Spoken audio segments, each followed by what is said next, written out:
தாவேகா தலைவர் விஜயை பார்த்து எல்லாருக்குமே பயம் வந்துருச்சு அப்படின்னு சொல்லி செங்கோட்டையன் சொல்றாரு. இதை மக்கள் எப்படி பார்க்குறாங்க? தாவேகா தலைவர் விஜயை பார்த்து எல்லாருக்கும் பயம் வந்துருச்சா அப்படின்னு சொல்லி மக்கள்கிட்ட கேட்டு தெரிஞ்சுப்போம் வாங்க. அவர் தான் எல்லாத்தையும் பார்த்து பயந்துக்கிட்டு இருக்காரு. வீட்டை விட்டு வெளியே வர்றதில்ல, பத்திரிகையாளரை சந்திக்கிறதில்ல, பத்திரிகையாளருக்கு பதில் சொல்கிறதுக்கு தயங்கிட்டு வீட்டுக்குள்ளே முடங்கிட்டு இருக்காரு. அவர் தான் முடங்கிட்டு இருக்காரு, மெத்தவ பயப்படலை அவரை. அவர் மக்கள்கிட்ட மக்களுடைய பிரச்சனைன்னு எதிர்கொள்ளணும். இங்கே என்ன நடக்குது, எதை பற்றியுமே கருத்து சொல்லலை. கருத்து சொல்லாமல் வீட்டுக்குள்ளே இருந்துக்கிட்டு தனி விமானத்தில் போட்டு மக்கள் அடிப்படை பிரச்சனை ஏது, இந்த நாட்டில் என்ன நடக்குது, எதையுமே பற்றி அவர் பேசாமல் பயந்துக்கிட்டு அவர் பதுங்கி கிடக்கிறாரு கொடுத்து மற்றவங்க பதுங்கலை. அவர் யாரை பார்த்து பயந்துட்டு இருக்காரு? அவர் தான் நான் யாரை பார்த்தும் பயப்படல, எனக்கு அந்த பயம்லாம் இல்லைன்றாரு. யாரை பார்த்து பயப்படலைன்னா இப்போ பத்திரிக்கையாளருக்கு டிவி பேட்டி கொடுக்கல, நேரில் லைவில் பண்ண முடியல. தமிழக பத்திரிக்கை ஊடக நம்பரை கூப்பிட்டு பத்திரிக்கையாளர் சந்திப்பு நடத்து, இந்த மாதிரி நான் இந்த கட்சியை தீய சத்தின்னு சொல்கிறேன், அது அடிமை சத்தின்னு சொல்லிட்டு பத்திரிக்கையாளர் முன்னுக்கு நடத்தவும் தானே. அப்புறம் அவர் பயந்துக்கிட்டு இருந்துக்கிட்டு அவரை பார்த்தா எல்லாரும் பயப்படுறாங்களா?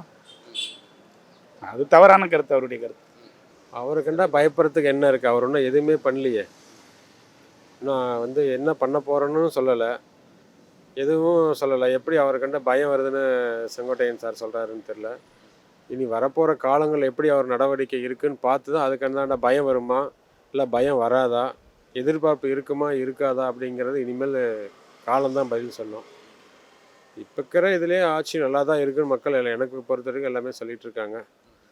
அதனால் விஜய் வந்த வாட்டி தான் அதுக்கு என்ன இந்த வருகிற தேர்தலில் எப்படி எலெக்ஷன் முடிவு எப்படி இருக்குன்னு பார்த்து அதுக்கு அடுத்து என்னங்கிறது தெரியும். எந்த ஊர்லனே அவருக்கு முதல்ல கிளைக்கழகம் இருக்குது. எங்கள் சிவகங்கை மாவட்டத்தில் ஒரு கிளைக்கழகம் கூட இல்லை. நாங்கள் சிவகங்கை மாவட்டம், எங்கள் ஊர்லாம் ஒரு கிளைக்கழகம் கூட கிடையாது. அப்படி கிளைக்கழகமே இல்லாதவர் எப்படின்னு ஆட்சிக்கு வர முடியும்? கிளைக்கழகமே கிடையாது.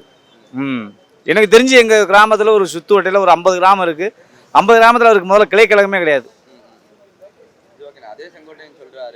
செங்கோட்டையும் 1000 சொல்லுவார், அதெல்லாம் இருக்கு. ஆட்சி நடத்துறதுல தளபதி விஜயெல்லாம் ஏற்றுக்க மாட்டாங்க. ஒரே தளபதி ஸ்டாலின் தான், நிரந்தர முதலமைச்சர் ஸ்டாலின் மட்டும்தான். ஒரு நடிகர் தான், விசில் அடித்தான் குஞ்சு தான் வருமே தவிர ஓட்டு போடுறது திமுகவிலையும் அதிமுகவிலையும் தான் இருக்காங்க. ஃபீல்டில் நிற்கிற 2 கட்சி தான் நிற்கும், மீதியெல்லாம் நிற்கவே முடியாது. வெற்றி வர்றதுக்கு வாய்ப்பே இல்லை விஜய்க்கு. கூட்டம் எல்லாரும் நடிகரை பார்க்க எல்லாரும் தான் வருவாங்க. இங்கே நடிகர்ன்றா நிற்கிற பூரா பார்க்கத்தான் செய்வாங்க, ஓட்டு போட மாட்டாங்க. கமல் சிவாசியோட பெரிய நடிகராக இருந்தாங்க, அவளோட நடிகராக இவர், அவளோட தாழ்மையான நடிகர் தான். கூட்டம் ஓட்டு இல்லாத கூட்டம் தான் கூடுது. சரியா? இதுதான் இது. அவர் எங்கே வந்திருக்காரு? முன்னே எங்கே இருந்தார்? அப்புறம் எப்படி அவர் அதை சொன்னார்? இப்போ விஜய் இப்போ தானே வர்றாங்க அந்த கட்சி. ஒரு 5-6 தடவை நின்று எம்எல்ஏ யாரும் ஆகலல்ல. எம்எல்ஏ ஆனால் தான் ரிசல்ட்டு, இல்லைன்னா அது தெளிவாக ஒன்றும் சொல்ல முடியாது. அதனால் செங்கோட்டையன் ஒரு வீட்டில் இருந்துட்டு அங்கிட்டு போனாள். அதனால் செங்கோட்டையன் சொல்கிறதெல்லாம் எடுத்துக்க முடியாது. இப்போ நீ இப்போ தான் 1ஆம் கிளாஸ் போயிட்டுருக்க, நீ பாஸ் பண்ணுறியா இல்லையானே தெரியாது. படித்து பாஸ் பண்ணி அப்போ தான் ரிசல்ட் வரும். பரீட்சை எழுதினா தான் ரிசல்ட் வரும். நான் இப்போ தான் அட்மிஷனை போட்டிருக்கு 1ஆம் கிளாஸுக்கு, நான் இப்போ பாஸ் பண்ணிட்டேன் எங்கேருந்து சொல்கிறது? அதனால் செங்கோட்டையன் சொல்கிறதெல்லாம் ஒரு வாதமாக எடுத்துக்க முடியாது. அவருக்கே ரெட்டலை இல்லைன்னா அவர் ஜெயிக்க மாட்டார். அவர் இப்போ அங்கே போயிட்டார்ல, அவர் அதிமுக பேசலாமல் அவர் தனியாக நிற்க சொல்லு, தோற்றுருவார். அதனால் செங்கோட்டையன் சொல்கிறதெல்லாம் ஒரு வாதமானாலும் நம்ம வச்சு பேச முடியாது. செங்கோட்டையன் சாதாரண ஆள், அவ்வளோதான், ஒரு உறுப்பினர் தான், அவ்வளோதான். இப்போ தாவேகாவுக்கு போயிட்டார், அங்கே ஒரு உறுப்பினர், தட்ஸ் ஆல், அவ்வளோதான். அதை பெருசால ஒன்றும் சொல்ல முடியாது. செங்கோட்டையனுக்கும் வேலை இல்லை, அவர் தலைவருக்கும் வேலை இல்லை. இவரை பார்த்து எல்லாம் ஹாஸ்பிட்டலில் போய் எல்லாம் பெட்டில் கிடக்குறாங்க. அவரை போய் ஹெல்ப் பண்ணி கூட்டிகிட்டு வர சொல்லுங்கள். எல்லாருமே ஜுரத்தில் கிடக்குறாங்க, பயந்து போய் எந்த வேலையும் பார்க்கல, ஒரு சாப்பிட்றதுல ஒன்றும் இல்லை, எல்லாம் ஜுரமாக கிடக்குறாங்க. ஏடிஎம்கேக்காரனும் டிஎம்கேக்காரனும் அங்கே போய் படுத்து கிடக்குறாங்க. இவரை போய் ஆறுதல் சொல்லி அதெல்லாம் பயப்படாதீங்க நாங்கள் இருக்குன்னு சொல்லி கூட்டிகிட்டு வர சொல்லுங்கள்.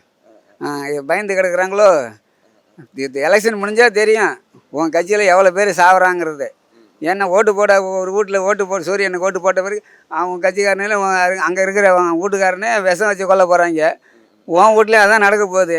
நீ உன் வீட்டில் ஓட்டு குறைஞ்சதுன்னா உன் வீட்டுக்கு இருக்கிற பொம்பளைங்களே உன்னையும் வச்சு கொண்டு வர போகிறாங்க. நீ பார்த்து உஷாராயிரு. உன் ஆஃபீஸ்லேயே உனக்கு மரியாதை இல்லை. நான் சொன்னேன்ல நீ 4 மாதம்தான் அங்கே இருப்ப அப்படின்னு. உன்னை அருள்ராஜ் கேட்டான்ல, இது எம்ஜிஆர் ஆஃபீஸ் இல்லை, இது வந்து எம்ஜிஆர் ஆஃபீஸ் கிடையாது, இது வந்து விஜய் ஆஃபீஸு. விஜய் பற்றி தான் பேசணும்னு ஒன்று நோஸ் கட் பண்ணல. உனக்கு அப்போ கூட தெரில, இன்னும் 4 மாதம் தான் இருந்தேன், எலெக்ஷன் முடிக்கிட்டேன். அதுக்கப்புறம் நீ அங்கே இருக்க மாட்டே ஆட்டோமேட்டிக்காக. உங்கள்கிட்ட கடவுள் கொடுத்த லட்சணம் இருக்க. ஏற்கனவே நீ பண்ண யார் சொத்து அதிபர், நீ ஏதாவது பண்ணிட்டு போக வேண்டியதானே. அவங்ககிட்ட போய் அவங்ககிட்ட போய் விழுந்துருக்கிறிய, அதான் தாங்க முடியல. ஒரு ஆனஸ்டான மேனு, ஒரு சர்வீஸான மனுஷன், ஒரு நல்ல மனுஷன் இப்படி போய் கிடக்கலாமா? கவுந்தடிச்சு போய் அவனையெல்லாம் ஒரு ஆளுன்னு வச்சு நீ கொண்டாடிக்கிட்டு இருக்கிறிய. நீ என்ன தான் ஆள்? உன்னை என்ன கணக்கு பண்ணுறது? ஒரு படித்தவனுக்கும் படிக்காதவனுக்கும் ஒரு அறிவே இல்லை, வித்தியாசமே இல்லாமல் போச்சே உன்னால். ஏன் தான் இப்படி இருக்கிறீங்களே தெரியாது. கடைசியில் எலெக்ஷன் முடிஞ்சோடனே ரொம்ப வருத்தப்படுவீங்க. அதாலே உங்களுக்கு நான் சொல்லக்கூடாது.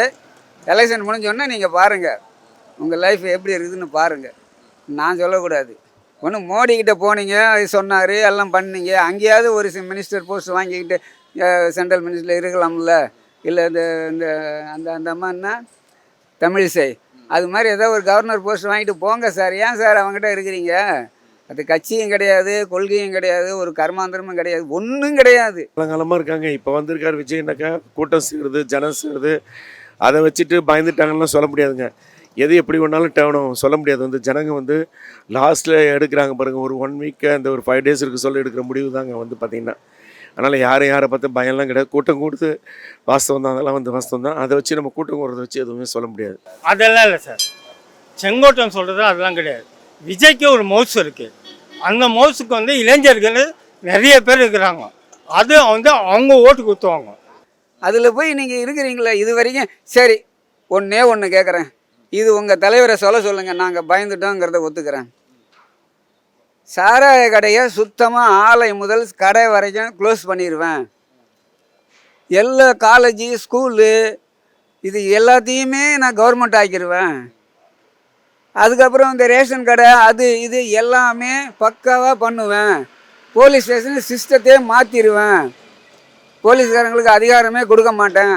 அங்கே இருக்கிற லாக்அப் டெத்து ஒன்று கூட நடக்காது அப்படின்னு சொல்லுங்கள். சொல்லிட்டேன்னா சரி, நீங்கள் சொல்கிற மாதிரி நாங்கள் எல்லாம் பயந்துட்டோம்னா நாங்கள் சொல்லுகிறோம். சொல்கிறீங்களா? சொல்ல மாட்டாங்க. சாராய கடையும் எடுக்க மாட்டாங்க, ஸ்கூல் எல்லாம் எடுக்க மாட்டாங்க, காலேஜ் எல்லாம் ஒன்றும் பண்ண மாட்டாங்க. எல்லாம் ஜெயிக்கிற வரைக்கும் இல்லை வர்ற வரைக்கும் ஊற்றிட்டு சேல்ரா போட்டு இது சட்டம் அப்படி இருக்குதுங்க, எங்களால் ஒன்றும் செய்ய முடியலங்கன்னு மழுப்பிட்டு போயிடுவீங்க.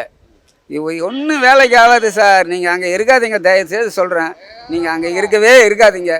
உங்கள் தகுதிக்கும் உங்கள் சர்வீஸுக்கும் உங்கள் அரசியல் ஞானத்துக்கும் போய் கண்ணுக்குட்டி கூட பன்னிக்குட்டி சேர்ந்த கதை உங்கள் கதை ஆகிப்போச்சு சார். வருத்தமாக இருக்குது சார். வேறு ஒன்றும் சொல்ல முடியாது உங்கள்கிட்ட. நீங்கள் தேவையில்லாமலாம் எதுவும் பேசாமலாவது இருங்க ஒரு 4 மாதத்துக்கு. உங்களை பற்றி யாரும் பேச மாட்டான், எதுவும் சொல்ல மாட்டான். ஒரு 4 மாதம் எலெக்ஷன் முடிஞ்ச உடனே நீங்கள் ஆட்டோமேட்டிக்காக நீங்கள் வந்துடுவீங்க. இல்லை பிஜேபிக்கு போய் சேர்ந்துருவீங்க. ஏதாவது ஒன்று பண்ணுங்கள். போய் என்ன இன்னும் மக்களுக்கு ஒன்றுன்னா நான் வந்து நிற்பேன், கேள்வி கேட்பேன்னு ஆள் சொன்னார்ல. கரூர்லையா நிற்கல? பின்னங்கால் புடரில் அடிக்கிற மாதிரி பறந்து வந்து சென்னையில் வந்து பூந்து பனையூரில் போய் ஒளிஞ்சிக்கிட்டியே. இதெல்லாம் என்ன கதையில் உங்கள் கதை? எவ்வளோ நாட்டில் நடக்குது. எதையாவது தட்டி கேட்டிருக்காரா சென்ட்ரல் கவர்மெண்ட்டை? ஒன்றுமே பண்ணாத ஆளுக்கு போய் இப்படி பண்ணிக்கிட்டு இருக்கிறீங்களே.